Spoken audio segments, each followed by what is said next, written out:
Muito bom, uma alegria estar com vocês de novo para nós trabalharmos aqui um tema de aconselhamento bíblico. Mas antes de nós entrarmos no assunto propriamente dito, eu quero dar para você um fundamento importante para nós crentes trabalharmos com essa ideia de suficiência das Escrituras. Eu sei que o Rafael já deve ter batido muito nessa tecla, mas sempre é bom lembrar. Se você é crente convertido em Cristo Jesus e você confia que a palavra de Deus é a palavra revelada de Deus para nós, para Ele dizer quem Ele é, qual foi a obra dele por meio do seu Filho Jesus Cristo, e nós cremos piamente nas Escrituras, de Gênesis a Apocalipse e em todos os seus 66 livros, e que a palavra de Deus ela é suficiente para trazer todas as respostas, principalmente para as questões da alma humana, você vai caminhar bem comigo nessa noite, tá bom? Mas por que eu quero relembrar esse fundamento com você? Porque geralmente, quando nós trabalhamos com aconselhamento bíblico, e aqui é um primeiro erro, que a gente de vez em quando fala que o crente em Cristo Jesus pode ser que não sofra algumas questões por ser salvo. Isso não é verdade, tá bom? Nós, como crentes em Cristo Jesus, ainda lutamos com a nossa natureza pecaminosa, e a nossa natureza pecaminosa ela só vai completamente ser redimida na volta do nosso Senhor Jesus Cristo ou na nossa chegada no céu. Até lá nós estamos lutando contra a nossa natureza pecaminosa, ok? Todos nós aqui dentro somos pecadores, todos nós aqui dentro fomos atingidos pelo pecado depois de Gênesis capítulo 3, e essa redenção completa, essa glória completa, nós estamos num processo de transformação diária, mas esse fechamento completo somente quando nós formos para o céu. Por quê? Porque lá nós vamos ter corpo transformado, mente completamente renovada e transformada, embora esse processo aconteça já. Porém, a nossa luta é muito grande, tá bom? Então, quando a gente fala de aconselhamento bíblico, eu vou tratar aqui de um termo hoje tecnicamente conhecido no mundo secular, na medicina ou nas questões das decisões humanistas, como burnout, tá bom?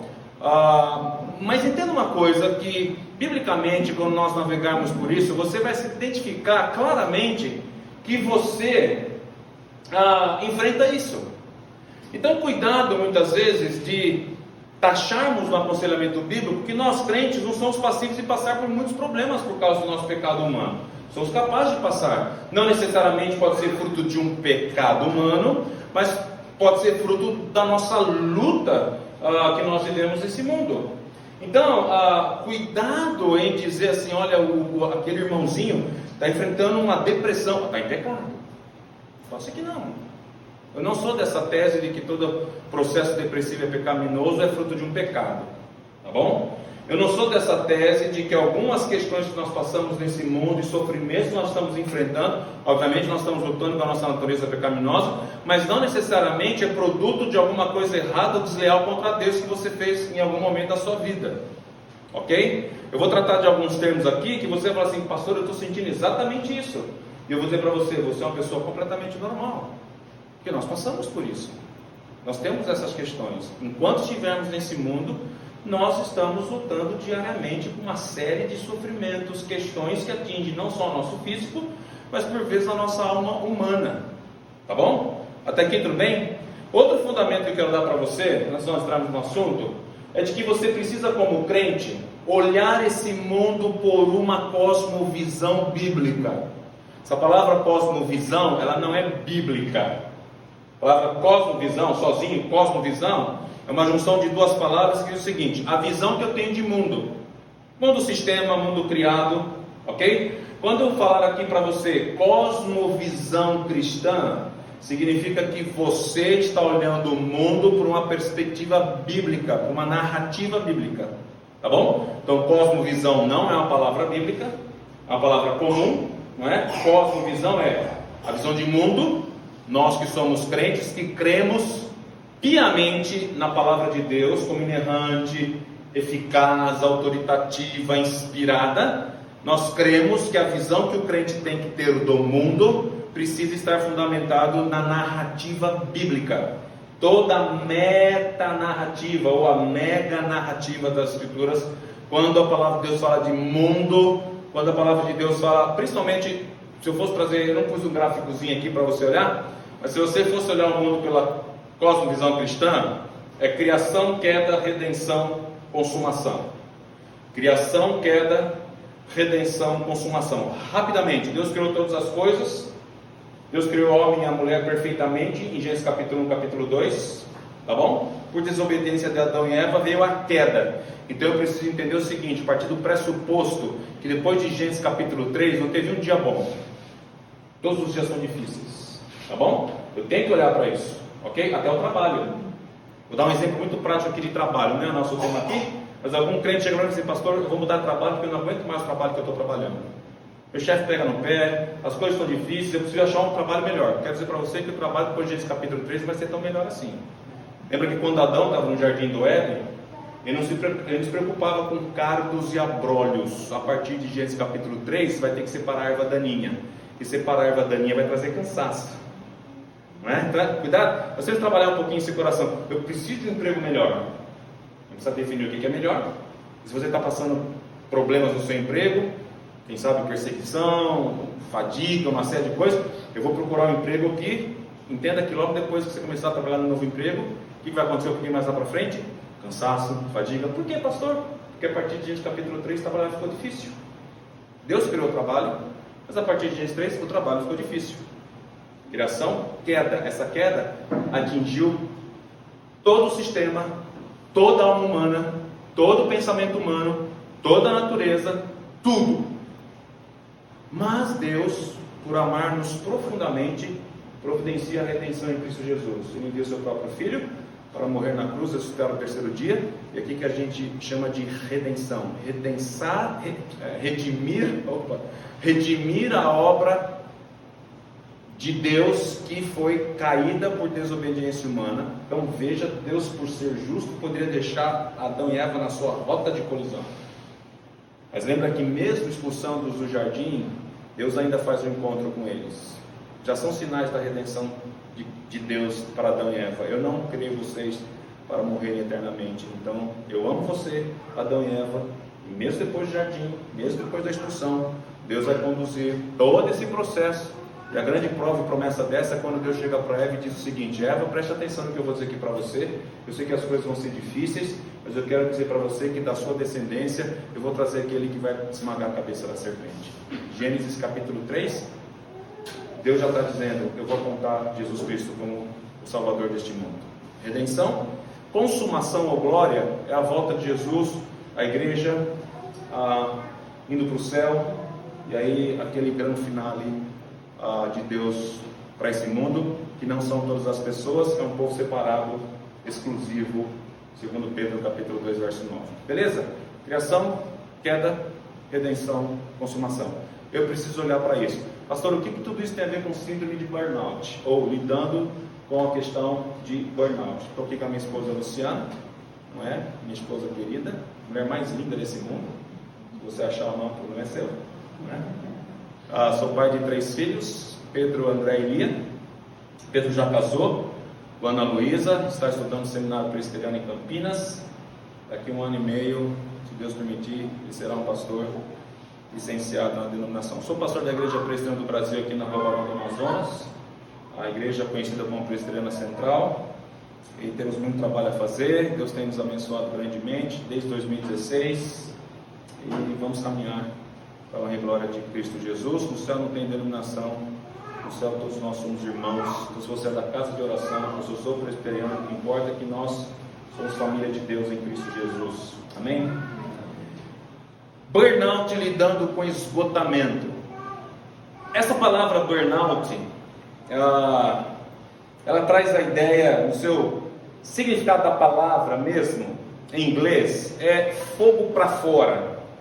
É uma palavra que traz um ajuntamento de 2 significados. Um fogo que sai para fora. A ideia, o Rafael colocou algo muito interessante ali, senão, acho que foi você, Rafael, se não me engano, memória, é uma questão de explosão, não é? A ideia de você pôr para fora ou manifestar na sua vida, nas suas questões, um esgotamento, porque na tradução e no entendimento da tradução, a palavra de fato é esgotamento. E algo muito curioso é que O homem tem uma tendência muito grande de, por si só, trazer solução para os seus próprios problemas. E aqui lembra que eu falei para você, eu preciso olhar esse mundo pela cosmovisão bíblica. Se eu entendo que foi Deus quem fez o homem, e aqui respeitosamente, em duas partes, o que é físico, não é? E o que é alma humana, quando a gente olha lá para Gênesis capítulo 1, quando Deus fala que Ele soprou fôlego de vida num boneco de barro, e a partir desse sopro, aquele boneco de barro tornou-se alma vivente. A palavra no hebraico ali é nefesh, a ideia de alma. Nós entendemos que quando o homem revela os seus problemas internos ou interiores, que procede da nossa pessoalidade, da nossa alma, termos que a palavra de Deus usa coração ou a palavra espírito em letra minúscula, até porque a palavra espírito na Bíblia, ela é uma palavra única, tanto no Velho Testamento como no Novo Testamento. Quando se refere ao Espírito Santo, como é que a gente vai identificar se é Espírito Santo ou se é um homem interior? Nas traduções e versões, buscava muito o contexto. Se o contexto vinha falando da terceira pessoa da Trindade, aquela palavra Espírito daquele contexto é pneuma no grego, então era Espírito Santo. Se alguém estivesse falando assim, olha, o Espírito do homem está dolorido, e a palavra é pneuma também, mas aí é do homem, então é letra minúscula. Mas a ideia é que Deus fez o homem em pelo menos duas partes, não é? Tem gente que crê em três partes, respeito. Eu vou trabalhar aqui com a parte externa, física, e a parte interna, que revela esse sopro de Deus na criação. E é aqui que nós somos imagem e semelhança de Deus, ok? Depois desse sopro, como imagem e semelhança de Deus? Tudo aquilo que Deus intimamente sente e tudo aquilo que intimamente Deus revela por sua vontade, Ele colocou isso na figura humana. Então a minha vontade... Por que é diferente da vontade de Deus? Porque Gênesis capítulo 3, o meu pecado inclusive fez ferir a vontade que Deus soprou. Mas como é que eu posso de novo fazer a vontade de Deus acontecer na minha vida? Na redenção em Cristo Jesus. Então veja, a minha pessoalidade, Deus deu uma pessoalidade para cada um de nós, que é o homem interior. Para eu chegar com você e dizer o seguinte: todos os problemas concernentes ao homem interior, não adianta o homem por si só buscar solução para os seus problemas. Se eu entendo que foi Deus quem soprou o meu interior, quem é capaz de resolver os problemas interiores do homem? O próprio Deus. E é aqui que a gente parte de um pressuposto da suficiência das Escrituras. Esse Deus que escreveu a palavra dele revelada, propicia para mim resolver os problemas que externamente isso não tem alcance. Um exemplo mais prático: estou com dor de cabeça, o que eu tomo? Neusaldina, a bendita Neusa, não é? Eu tomo um comprimido para minha dor de cabeça, para minha encefalia, não é verdade? Eu estou com dor nas costas, pastor, o que eu tomo? Eu tomo alguma coisa. Eu estou com angústia, o que eu tomo? Eu estou com medo, está entendendo isso? Eu estou tremendamente triste, o que eu tomo? E aqui é um complicador muito grande, porque quando o homem tenta buscar solução para si mesmo, ele começa a inventar uma série de nomes, denominações, para tentar alcançar o que é inalcançável. Porque quem tem capacidade de colocar a mão na alma humana é somente aquele que soprou a alma no ser humano, e é Deus. É Ele que é capaz de mudar isso. Tá bom? Obviamente, alguns problemas internos pode trazer algumas questões físicas, pode sim, ok? Mas não resolve o problema. Vamos entrar no assunto de esgotamento, porque a palavra burnout, ela é uma palavra nova para um problema antigo. Essa frase não é minha, essa frase é o Wayne Mack, que é o autor de Caídos, mas não derrotados. Quem conhece esse livro? Não conhece? Caídos, mas não derrotados? Nossa, a gente precisa depois mandar. Rafa, vou mandar para você, é da editora Nutra. Vocês precisam ter esse livro, porque esse livro consegue consolar o seu coração de chamar você de um belo de um caído, mas você não é um derrotado para sempre, tá bom? Você tem esperança quando você cai, ok? Num dos capítulos desse livro, o Enimeck, ele vai trabalhar muito essa ideia da síndrome, conhecida síndrome de burnout. Então eu fui pescar lá um pouquinho dessas informações. O Enimeck usa uma frase muito interessante. É uma nova palavra, burnout, fogo para fora, mas que traz a ideia de esgotamento, porém é um velho problema do ser humano. Esgotamento nós não vamos encontrar nas Escrituras, mas nós vamos encontrar uma série de palavras que a palavra de Deus irá nos revelar que esse problema é antigo. A pessoa chegou num ponto tremendamente de cansaço físico e mental, e nós temos canseira mental, né? Quem trabalha muito, quem tem que tomar decisões, nós temos que tomar decisões dia a dia. Nós enfrentamos alguns anos passados aí muito difíceis, que nós não estávamos esperando como seres humanos viventes nesse mundo, por causa de pandemia. Nos envolvemos com uma série de notícias, isso vai tomando conta do nosso coração, da nossa mente, e nós chegamos num ponto de grande fadiga mental, emocional, física e muitas vezes espiritual. Ainda que a palavra burnout possa ser nova para a gente, ela descreve o que muitos dos homens citados na Bíblia em todo o seu período histórico já sentiam. Então nós vamos caminhar aqui um pouquinho com a palavra de Deus para buscar solução da palavra de Deus, o que é conhecido como síndrome. E eu tenho um problema com essa palavra síndrome. O ser humano começa a perceber que vários outros seres humanos estão apresentando alguns comportamentos muito parecidos, e aí ele vai tentar, por uma questão cientificamente, ou por uma questão de proposta que se observa por aí, e aí ele então sindromiza essa ideia. E é aqui que eu quero de novo apontar para você que você não pode, como crente, achar que nós não enfrentaremos tempos difíceis. Isso pode acontecer comigo, com você, com qualquer um de nós aqui. Diga-se de passagem que eu, quando fui montar esse estudo aqui, já faz pelo menos uns 20, 30 dias que eu estou enfrentando um tempo de esgotamento, um cansaço, não é, ministerial, pastoral, e eu precisei lidar com algumas coisas que eu estava escrevendo ontem, inclusive, para trazer para você aqui. Mas o mundo tem essa ideia de catalogar o que é normal num ser humano, principalmente que enfrenta um período de queda. E nós, como crentes, passando por esse período redentivo de Jesus Cristo, muitas vezes nós não conseguimos ainda nos desvencilhar daquelas questões de queda humana que ainda estão arraigados no nosso coração. Isso leva tempo, santificação leva tempo, processo de transformação leva tempo, não é da noite para o dia, isso leva anos, isso leva tempo. Agora é possível, diante de Deus é possível. Então vamos olhar nas Escrituras, encontrarmos alguns momentos em que esse esgotamento prova-nos que é um problema antigo.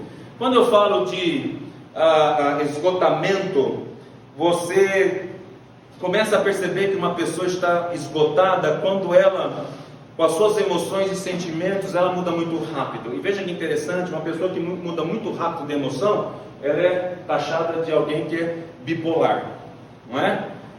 Você é bipolar, porque ontem você estava alegre e hoje você está triste, né? Você iniciou a sua manhã muito animado, chegou no fim da tarde, você está super desanimado, vamos procurar um médico. Agora eu quero dizer uma coisa para você, mudança de emoções e sentimentos é normal. E nós passamos isso no nosso dia.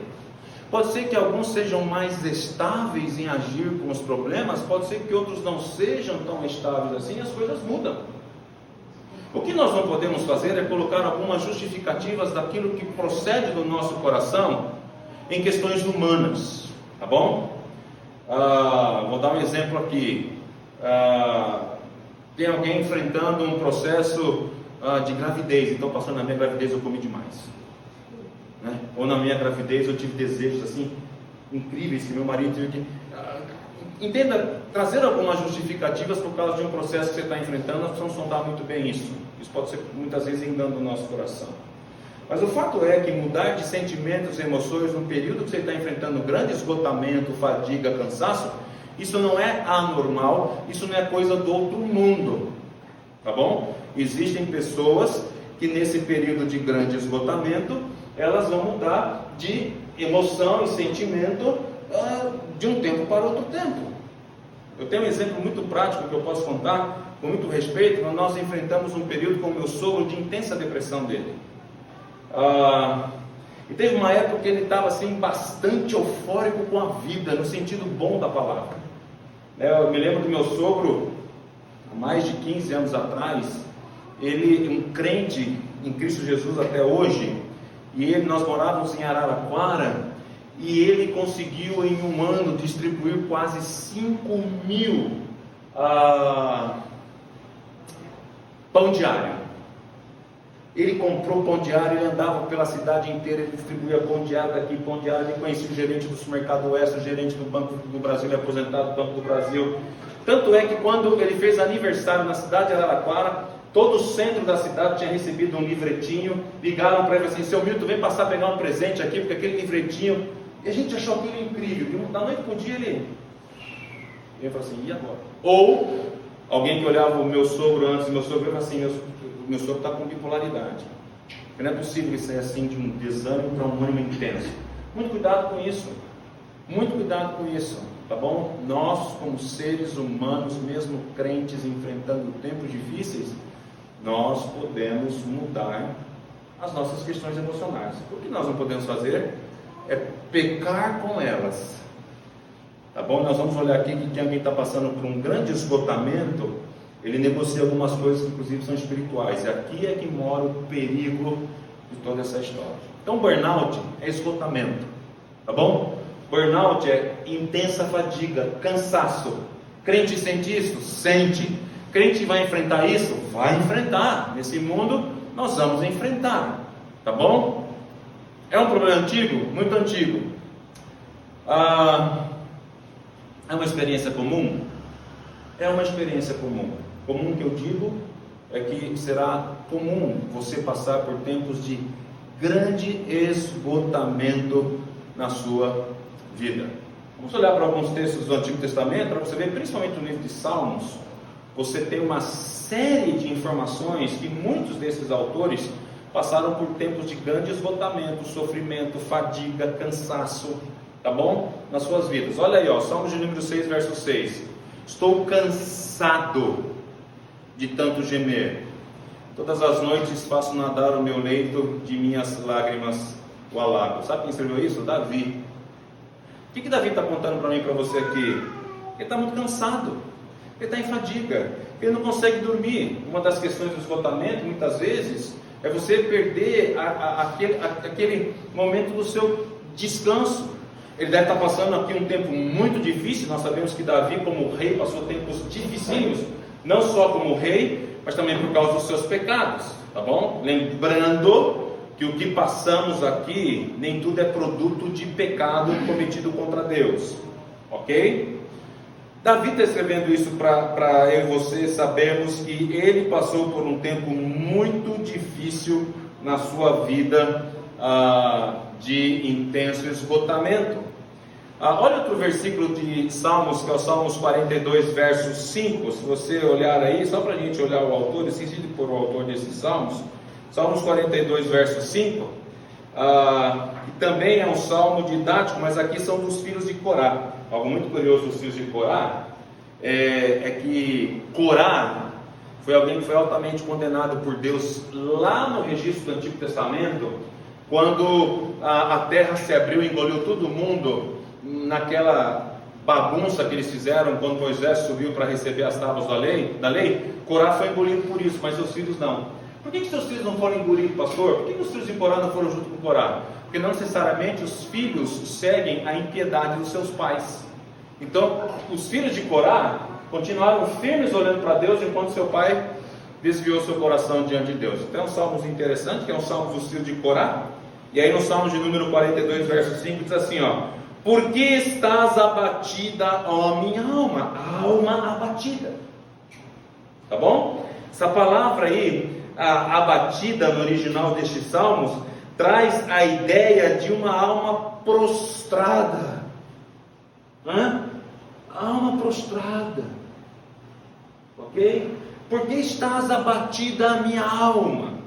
Diz aí. Por que te perturbas, alma perturbada? Espere em Deus, pois ainda o louvarei, a Ele meu auxílio e Deus meu. Os filhos de Corá estão dizendo: nós temos um auxílio, mas entenda que por vezes a minha alma ela vai se prostrar, a minha alma ela vai se perturbar. Esses significados traz a ideia de esgotamento, uma vida esgotada.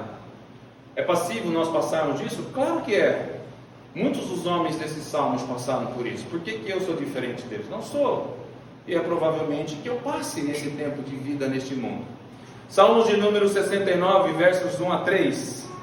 Olha o que diz aí no Salmos de número 69, nos versos de 1 a 3. Salva-me, ó Deus, e aqui é Davi escrevendo, porque as águas me sobem até a alma. Agora é a alma afogada, não é? Estou atolado em profundo lamaçal, que não dá pé. Percebe aqui, embora de uma forma poética, o que Davi está colocando, do que ele está sentindo. E de repente você até se identifique com algumas características que Davi está sentindo aqui. Estou nas profundezas das águas. Sabe aquela ideia de que se você já enfrentou, eu já enfrentei isso na praia, por exemplo, eu fui dar uma nadada e vem uma onda, e você mergulha na onda, a hora que você sai, vem a segunda que você não esperava, e você está... Davi está nesse sentido. Davi está dizendo o seguinte: eu não estou conseguindo me livrar deste afogamento da alma. Está difícil. Estou cansado de clamar. Secou-se minha garganta. Os meus olhos desfalecem de tanto esperar por meu Deus. Veja, ele não perde a esperança em Deus, mas até essa esperança se manifestar, está bem difícil para Davi. Se nós formos olhar para a vida de Davi recebeu uma série de notícias que fizeram com que a sua alma se perturbasse profundamente. Uma delas, muito bem relatada nas Escrituras, é quando ele soube da morte do seu filho Absalão. Absalão foi o grande inimigo do seu pai Davi. Absalão fez uma série de conspirações contra o seu pai, em redor inclusive dos muros de Jerusalém, tentando derrubar o seu pai do trono. Porém, quando ele sabe que Absalão foi morto, você percebe muito bem naquele texto o quanto Davi irá sofrer, ao ponto de, na narrativa bíblica, Jerusalém ouvir o choro do rei por seu filho Absalão, e que as famílias elas iam assim para suas casas devagarzinho, fechando a porta, ouvindo o choro e o lamento de Davi, que entra numa expressão inclusive de luto por causa da morte do seu filho. O que pode trazer esgotamento para a gente, pastor? Notícias inesperadas. Muitas vezes o que pode trazer esgotamento para a gente é a gente querer controlar o incontrolável. E aqui é um pouquinho da ansiedade. Se eu fizer sua pergunta aqui para você hoje, quem é ansioso? Acho que todo mundo levantaria a mão. Mas entenda, não andeis ansiosos por coisa alguma, antes seja conhecido diante de Deus as vossas petições. Traz a ideia de que a ansiedade é fruto de nós queremos controlar algo incontrolável. Isso cansa, isso esgota. Notícias difíceis, problemas, aquela semana que começa na segunda, na terça parece que não dá respiro, na quarta vê outro, na quinta você foi demitido, na sexta sua esposa foi demitida, no sábado faleceu a tia, no domingo você estava saindo para a igreja, o seu carro foi roubado, você não viu. Uma série, né? Uma série. Muitas vezes nós olhamos para a vida de Jó e falamos assim: não houve homem como Jó. Houve sim. Opa, se houve. Lembra? Jó perdeu todos os seus filhos, Jó perdeu todos os seus empregados, Jó perdeu questão econômica. Muito cuidado, porque de um dia para o outro, nesse mundo, depois de Gênesis capítulo 3, você pode perder seus filhos, você pode perder seu emprego, Quem mora no México ontem quase perdeu a sua casa, depois de um terremoto de 7,4 na escala Richter, não é verdade? Então, muito cuidado de achar que Jó é um extremo que a Bíblia aponta, que é impossível. Não. Jó revela para mim e para você que nós somos como ele, podemos passar o que ele passou. E Jó revela que nós podemos ter um final fantástico como ele teve, mesmo passando por tempos difíceis, que pode trazer grande esgotamento. Só o Velho Testamento aponta para nós que o problema é antigo e a palavra é nova? Não, olha o Novo Testamento. 2 Coríntios capítulo 4, verso 1. Palavras do apóstolo Paulo. Você acha que Paulo enfrentou tempos de grande esgotamento na vida dele ou não? Paulo cumpre o seu ministério com fidelidade. Pelo que, tendo este ministério, segundo a misericórdia que nos foi feita, não desfalecemos. Essa palavra desfalecemos de 2 Coríntios capítulo 4, verso 1, eu quero chamar a sua atenção para duas coisas. Primeiro, que essa palavra está no plural. Quando ele fala assim, irmãos de Corinto, membros da igreja de Corinto, vigiem o coração de vocês, preste atenção na misericórdia que Deus tem por vocês, e por isso não desfalecemos. Ele se inclui. Se ele se inclui, nós temos que entender que o apóstolo Paulo passou por períodos de grande desfalecimento da sua vida. Eu não diria que ele desistiu, mas ele passou tempo difícil. Ele vai contar, testemunhando a alguns irmãos, de que ele passou sofrimento tamanho ao ponto de ele perder a sua própria vida. Quase perder a sua própria vida. Gálatas capítulo 6, verso 9. E não nos cansemos de fazer o bem, porque a seu tempo ceifaremos, se não desfalecemos. Essa palavra desfalecer é esgotamento, cansaço profundo, fadiga profunda. Em Efésios capítulo 3, verso 13, portanto vos peço que não desfaleçais nas minhas tribulações. A ideia de que esse esgotamento intenso, provavelmente a igreja em Éfeso, diante do Império Romano, uma perseguição tremenda, Paulo vai trazer para eles um ânimo. Aliás, o cenário das cartas de Paulo está debaixo de uma perseguição intensa cristã, que eu fico imaginando o crente vivendo, que era conhecido inclusive como seguidores de Crestos, na língua latina, né, romana, o quanto eles não passavam por tempos difíceis, e quem sabe alguns pensaram em desistir. E alguns pensando em desistir, é o autor de Hebreus que escreve a carta aos Hebreus para que eles não desfaleçam totalmente e abandonem inclusive o seu cristianismo. Quando nós olhamos para a carta de Hebreus, abra lá em Hebreus, eu não projetei aqui, se você tiver a sua Bíblia aí, só para seguir, Hebreus capítulo 3, verso 6, é o versículo chave de Hebreus. Quando o autor de Hebreus está escrevendo essa carta, para os crentes não desanimarem profundamente, não entrarem em período tão alto de esgotamento na sua caminhada cristã, que eles abandonassem tudo. Hebreus capítulo 3, verso 6 diz assim: Cristo, porém, como filho em sua casa, a qual casa somos nós, se guardarmos firme até ao fim a ousadia e a exultação da esperança. Hebreus capítulo 3, verso 6. Esse é o versículo chave. Guardem firmes essa esperança, para que vocês não venham a desistir da carreira cristã. Por que o autor de Hebreus escreveu essa carta? Perseguição intensa do Império Romano, dizimando famílias inteiras, perseguindo cristãos até as últimas consequências, e alguns tentando negociar sua fé por causa disso. O autor de Hebreus está dizendo: não façam isso. Então veja, um problema antigo, esgotamento, fadiga, cansaço, lutas, mais lutas, não diferente dos nossos dias, lutas e mais lutas. E se você falar assim: pastor, eu estou muito esgotado essa semana, eu vou dizer: seja bem-vindo ao ser humano normal vivendo neste mundo caído.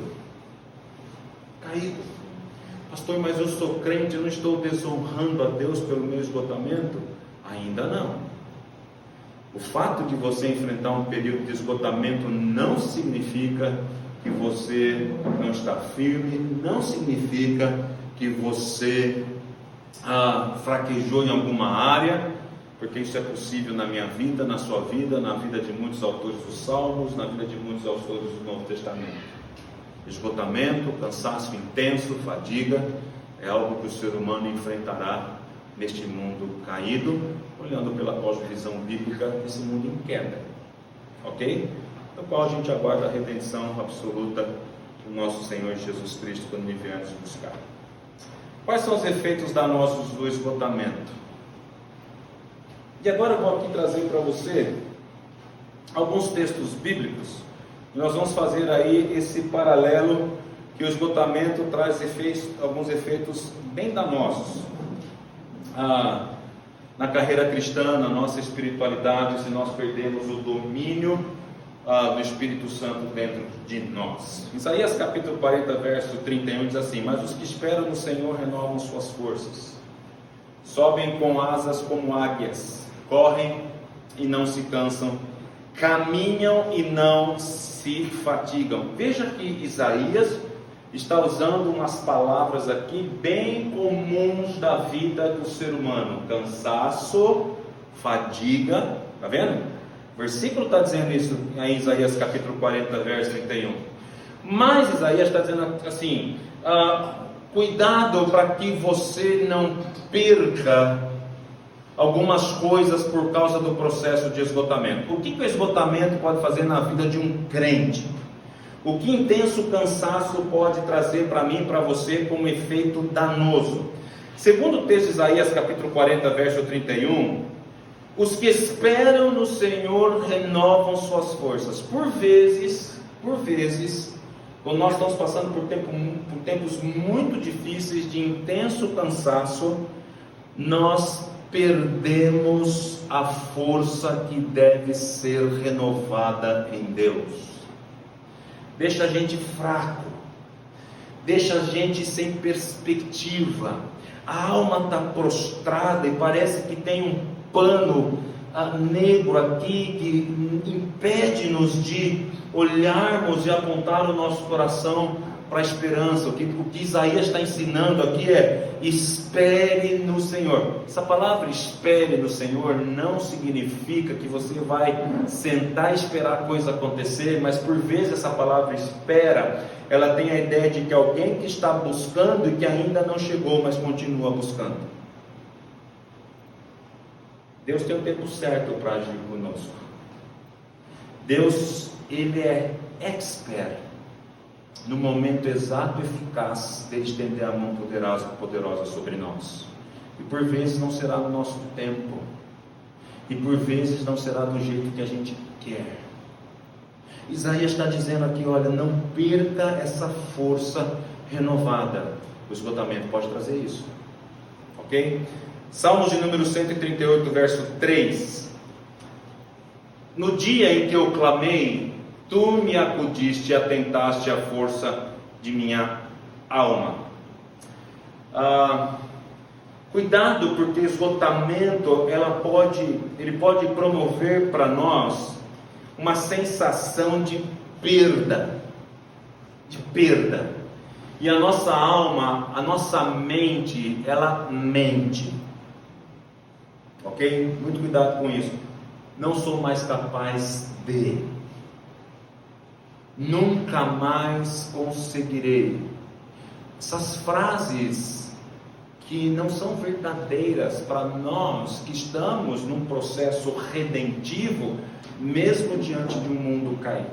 Se nós cremos a palavra de Deus como suficiência para a nossa vida, nós vamos entender que esse processo redentivo vai inclusive trazer para nós recursos para que a gente enfrente esse tempo tão difícil que nós estamos vivendo.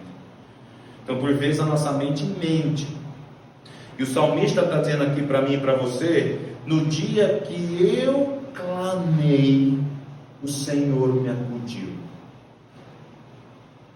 Às vezes o esgotamento intenso fará com que a gente perca essa esperança de que Deus vai socorrer-nos. E nós lidamos com um processo muito interessante, porque quando nós estamos esgotados em cansaço, o que a nossa alma mais deseja é de novo ser reanimada, fortalecida. não é? Mas isso é tempo de Deus, não pare de buscar. Que Deus ouve, Deus vai atender.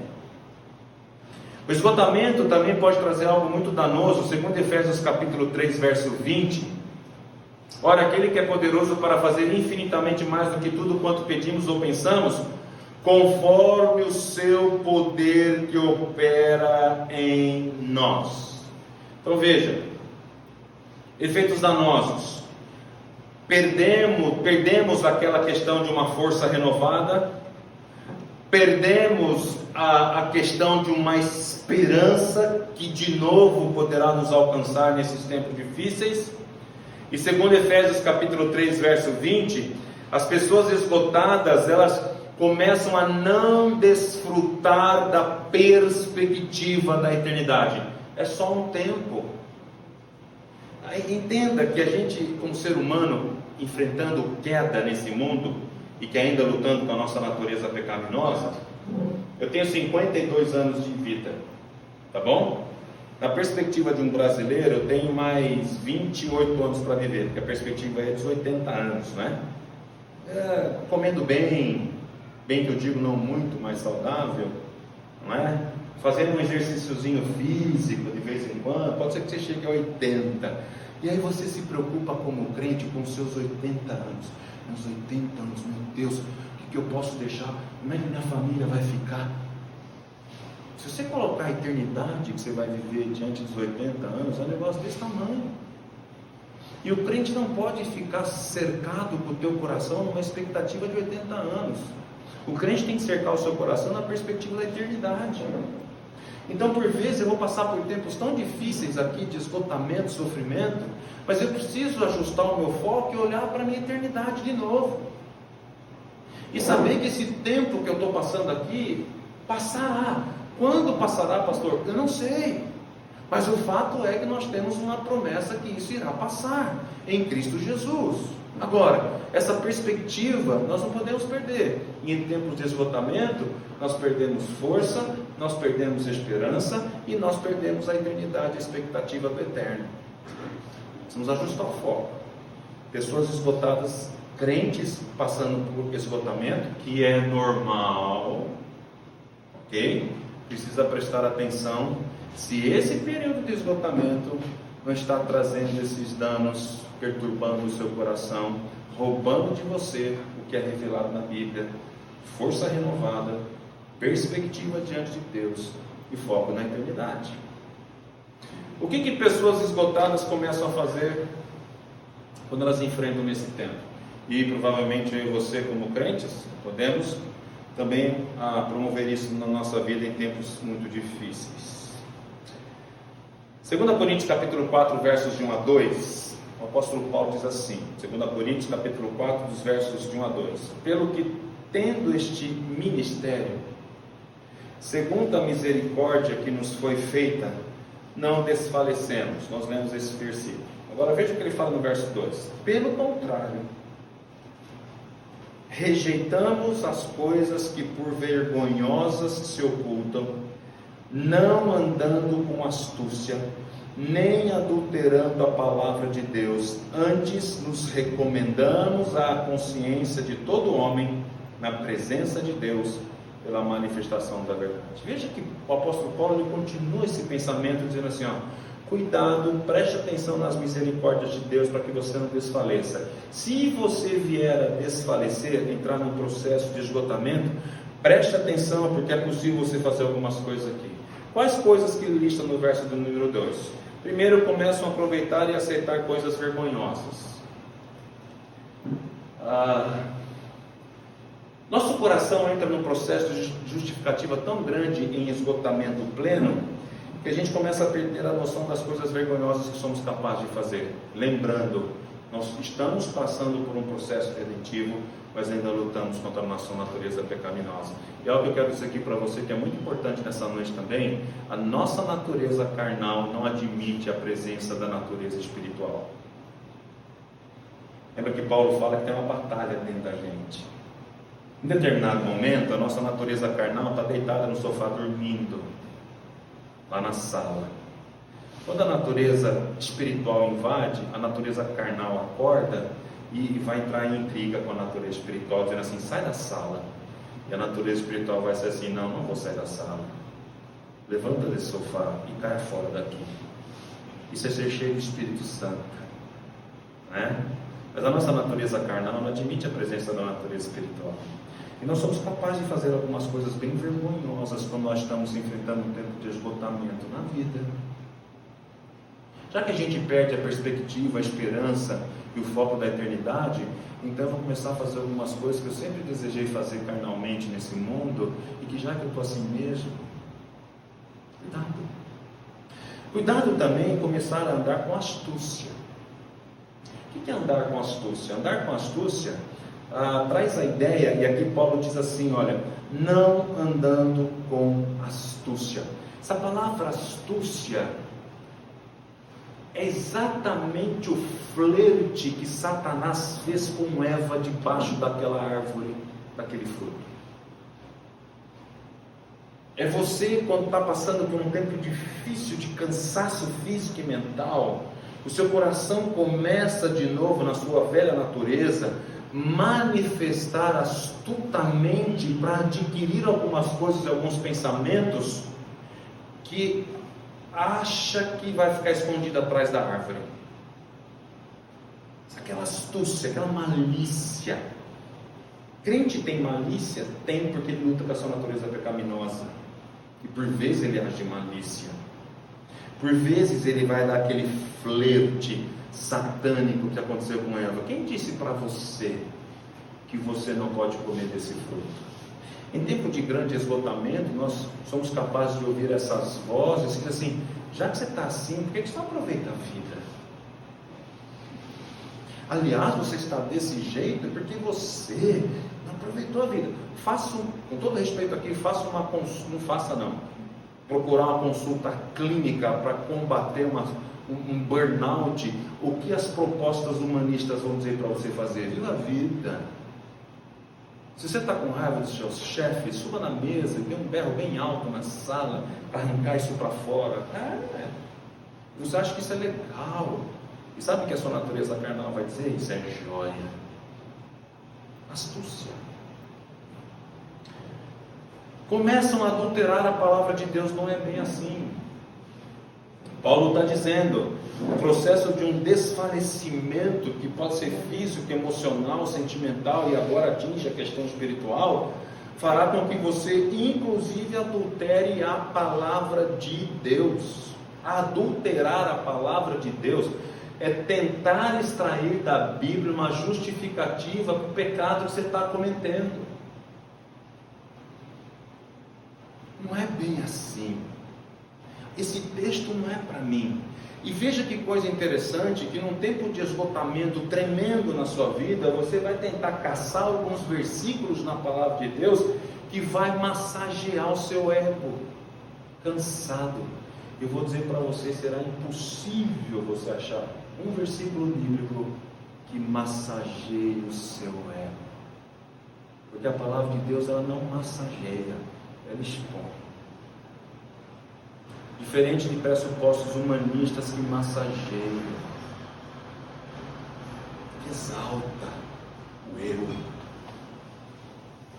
Preste atenção nisso, muito cuidado, porque esgotamento pode fazer com que você pense que algumas coisas da palavra de Deus não é bem assim. Se Deus, pastor, me ama profundamente, por que é que eu estou passando por esse tempo, essa voz carnal? Tente ouvir a voz espiritual. No mundo tereis aflições, tende bom ânimo, porque eu venci o mundo. É essa que você tem que ouvir.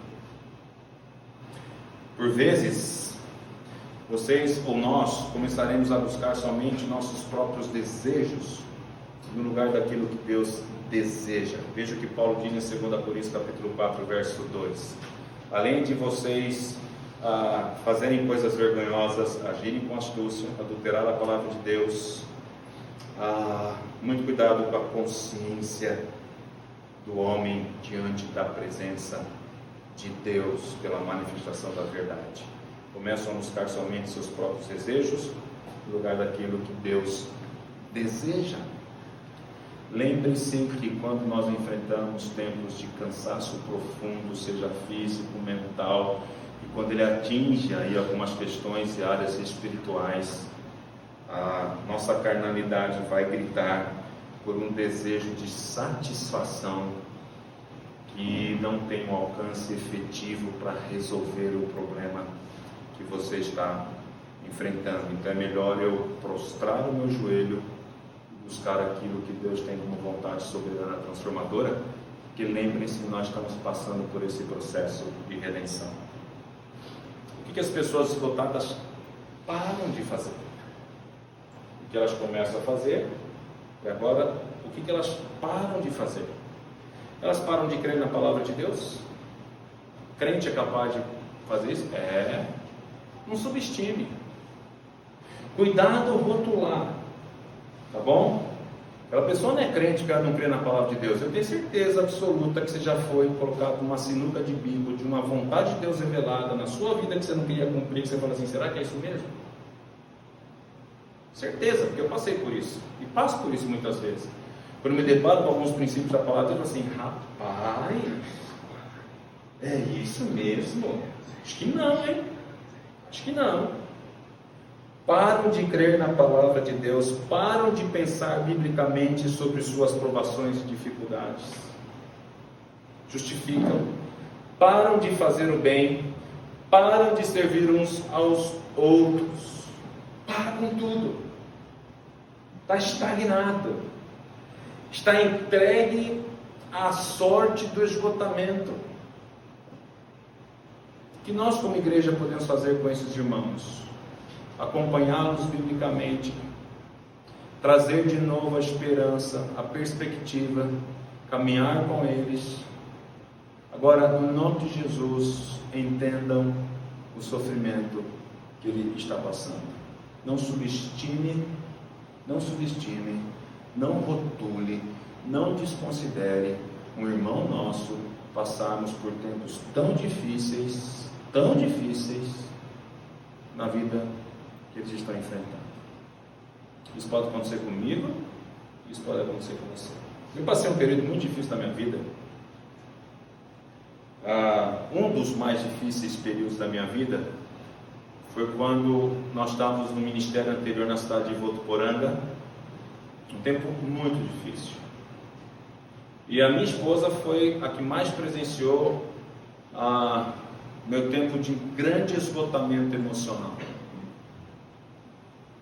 Em que alguns domingos, 1 hora antes de eu ter que pregar na igreja, eu estava prostrado, num choro desesperador no meu quarto, e a minha esposa me reanimando, vamos que você vai pregar, vamos que você tem que pregar. Não subestime. Eu tinha que me recompor e eu ia pregar.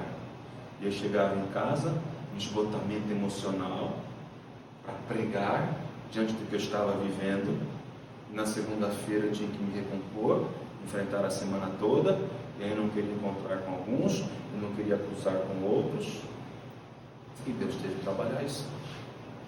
Naquele período eu tinha que sair para algumas viagens, para pregar fora, para algumas igrejas, e eu estava arrumando minha mala, num desespero tremendo, sem vontade de botar o pé para fora de casa, pegar o carro, enfrentar 3, 4 horas de viagem. E minha esposa, mais crente do que eu, dizia assim, vamos, não deixa isso roubar a vocação, não deixa isso roubar a expectativa, a perspectiva. Até hoje, em alguns dias de intenso cansaço, é uma luta.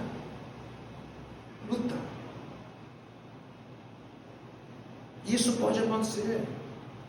A desesperança da verdade absoluta de Deus, a desconfiança do que está escrito de fato é a revelação da verdade.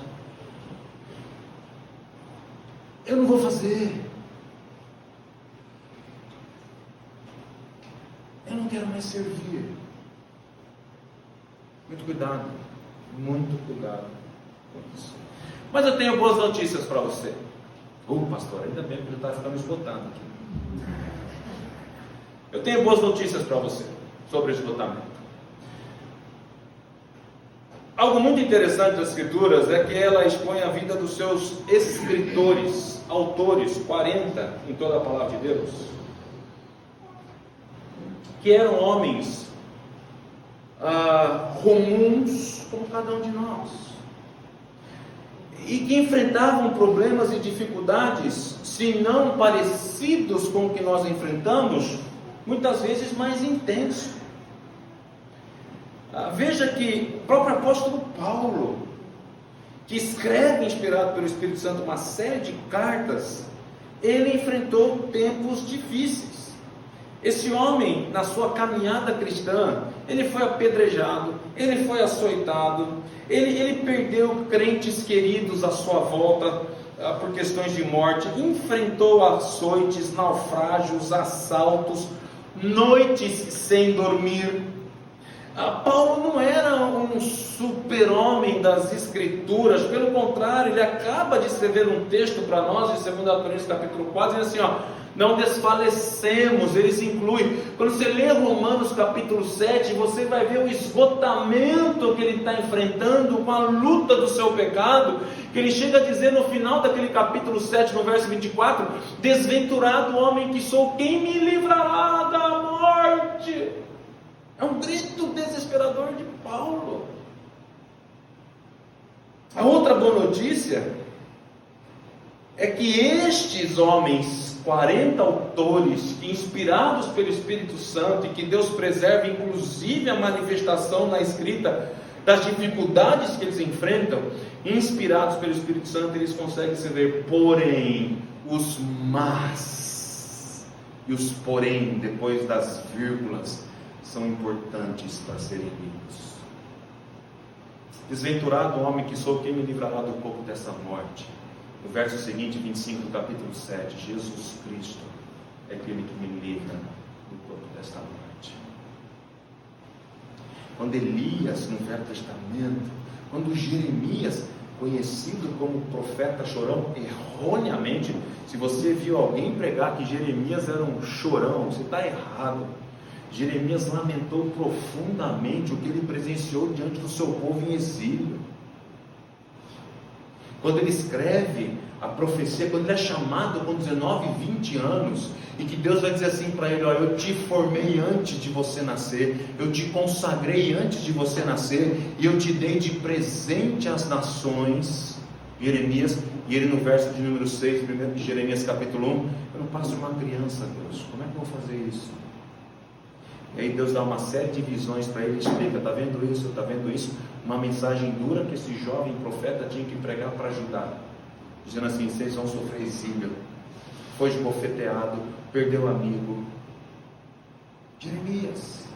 Mas quando você lê Lamentações, quero trazer à memória aquilo que pode me dar esperança. Diante de tudo que eu estou vendo, Judá, presta atenção, foca na esperança. Deus cumprirá a aliança, Ele não será infiel conosco. É isso que nós temos que entender das boas notícias. Homens que passaram por tempos tão difíceis, mas que ainda conseguem chegar esperança em Deus. Quero fechar com você essa noite Mateus capítulo 11, versos 28 a 30, porque o evangelista Mateus usará duas expressões aqui que traz a ideia de um grande esgotamento físico, mental e espiritual. Vinde a mim todos que estáis cansados e sobrecarregados. Vinde a mim todos os que estáis em burnout. Ok? A palavra nova para o problema antigo. E é muito interessante, cansados e sobrecarregados, traz a ideia de uma fadiga depois de uma luta, de uma batalha. Essa ideia aqui do grego. Vinde a mim todos os que estáis cansados e sobrecarregados, e eu vos aliviarei. Tomai sobre vós o meu jugo e aprendei de mim, porque sou manso e humilde de coração, e achareis descanso para a vossa alma, porque o meu jugo é suave e o meu fardo é leve. A primeira coisa que eu tenho que prestar atenção nesse texto é ter um convite aí, não é? Um convite, vinde a mim. Veja, queridos, nós somos convidados não a ir à igreja, embora isso seja importante.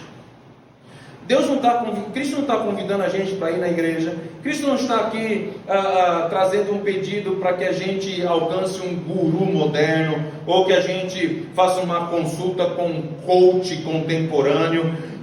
Ele não está aqui dizendo para eu e você procurarmos um lugar tranquilo ou trazermos na nossa mente uma repetição de pensamentos positivistas. Não é esse o convite.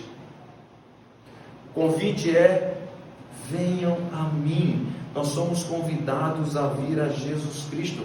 Vinde a mim. Quem deve ir, pastor? Quem deve ir? Todos nós. Vinde a mim, todos. Todos em que condição? Todos que estáis cansados e sobrecarregados. E queridos, uma coisa muito interessante das Escrituras é que Deus sabia exatamente o que nós íamos passar. E a inspiração do Espírito Santo traz os autores a escrever exatamente a solução daquilo que nós passaremos. Se eu perguntasse aqui para você nessa noite: você está cansado de alguma coisa? Eu estou. Você está sobrecarregado? Pode ser que eu não esteja, não pode ser que você esteja.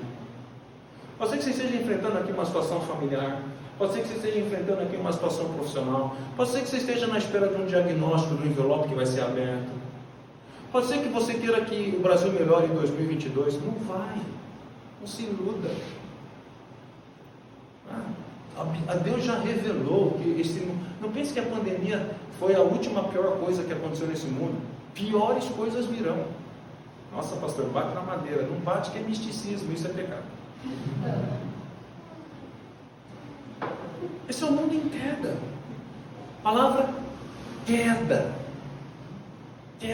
Entende isso? Queda. Venham. O convite é magnífico. E veja, venham todos. E aqui não existe um momento, não existe limite de idade, não existe cultura, cor, raça, posição, situação. O convite é ilimitado. Venham todos que estáis cansados e sobrecarregados. Todos nós aqui, sem dúvida. E eu vos aliviarei. Essa palavra alívio nas Escrituras não se encontra num mundo em queda. Algumas palavras você nunca vai encontrar no mundo. Paz. Deixo-vos a minha paz e a minha paz vos dou. Não dou como o mundo dá. No mundo não tem paz. Não adianta você querer buscar paz nas coisas deste mundo, você não vai encontrar. Paz não é algo que se encontra nesse mundo. Paz que só encontra diante do bom pastor, que leva suas ovelhas cansadas, sobrecarregadas, a pastos verdejantes, a águas tranquilas. Isso é paz. E paz só vem em Jesus. Outra palavra que você não vai encontrar nesse mundo é essa: alívio. Alívio. Essa palavra não é encontrada no mundo. Por que, pastor? Porque esse mundo está em queda. Não tem alívio. Alívio é em Cristo. Eu sou aquele que trará alívio. Você já pensou na sensação do alívio? Você chegou na sua casa hoje, você viu aquele horizonte vermelho, cheio de poeira, morrendo de sede, você esqueceu de... Você chega em casa, pega um copo d'água geladinho lá do seu bebedor da casa e essa sensação. Eu tenho um irmão muito chegado, faz tempo que eu não falo com ele, lá de Araraquara, seu Otávio, e ele me contava uma coisa muito interessante. Ele falou assim: pastor, quando eu chegava na praia, eu colocava meu pé descalço e aquela ondinha batia nos meus dedos dos pés, que sensação! Agora veja que Jesus está dizendo o seguinte: eu dou essa sensação para a sua alma desfalecida, carregada, sobrecarregada. Mas ela não vem assim de graça, embora seja graça. O texto fala que nós temos que tomar uma decisão. Qual é a decisão que nós temos que tomar no texto? Tomai sobre vós o meu jugo. A palavra jugo aqui, ela é muito interessante. Canga. Pode ser que você aqui, eu e você em Ribeirão Preto, nunca vimos isso, mas no contexto histórico que está sendo escrito aqui, os ouvintes entendiam muito bem. Canga é uma peça de madeira que alinham dois bois, né? Uma madeira vai no pescoço do boi, aí tem uma outra madeira que vai no pescoço do outro boi, que ambos se alinham para cumprir a tarefa que foi determinado para eles, ou um arado, ou empuxar uma carroça, alguma coisa desse tipo. E algo muito curioso é que Jesus está dizendo o seguinte: olha, se você quer ter alívio, venha a este convite e canga comigo. A ideia é: caminhe comigo. A ideia é lado a lado comigo. Se você nesse mundo passar por aflições, e nós vamos passar, enfrentar o burnout, você vai enfrentar período depressivo, pastor, nós vamos enfrentar. Nesse tempo, tome o jugo de Cristo e ande lado a lado com Ele. Jugo era essa peça de madeira, e veja que coisa mais interessante, que este carpinteiro de Nazaré, que tem boa habilidade com madeira, sabe fazer um jugo tão bem feito, que ele diz que o jugo dele é leve e suave. Algo muito curioso, quando alguém ia fazer uma canga para 2 bois, conforme o marceneiro estava confeccionando a canga, trazia os bois que ia usar essa canga e vestia no pescoço para ver se o boi estava confortável. Essa ideia suave e leve. Jesus está dizendo o seguinte: eu sou um marceneiro por excelência, aprendi do meu pai José, e eu aprendi a fazer um jugo para você tão bem feito, que a sua caminhada será um pouquinho mais leve, suave, e eu ao seu lado, caminhando com você. Não é algo pesado, não é algo que vai trazer para você mais sobrecarga. Pelo contrário, Jesus está dizendo assim: vem a mim, eu posso dar alívio, mas para isso, canga comigo. E a hora que você colocar essa canga, ela está ajustada, perfeita para você, ao ponto de você fazer o menos esforço possível na tarefa, porque Jesus diz assim: deixa isso comigo, entrega o teu caminho, confia, seja conhecida diante dele as suas petições. Sabe o que é isso? Cangar com Cristo. Sabe o que vai acontecer? Um período de intenso esgotamento é possível sim em Cristo.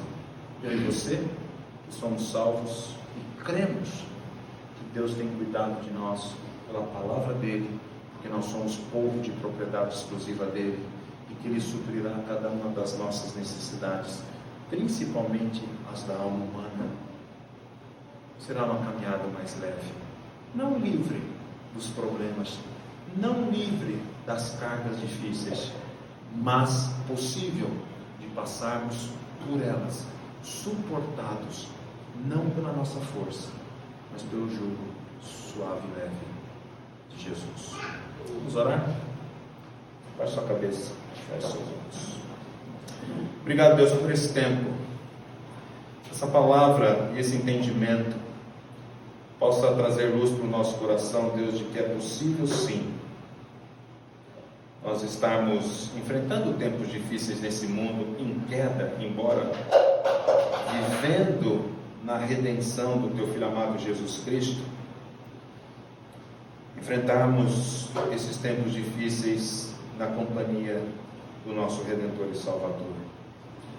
Que nós possamos ter essa consciência plena, que nós possamos, ó Deus, crer fielmente que o Senhor tem sido o nosso bom pastor e que providencia o que precisamos, não só para as questões físicas, mas principalmente para a nossa alma humana.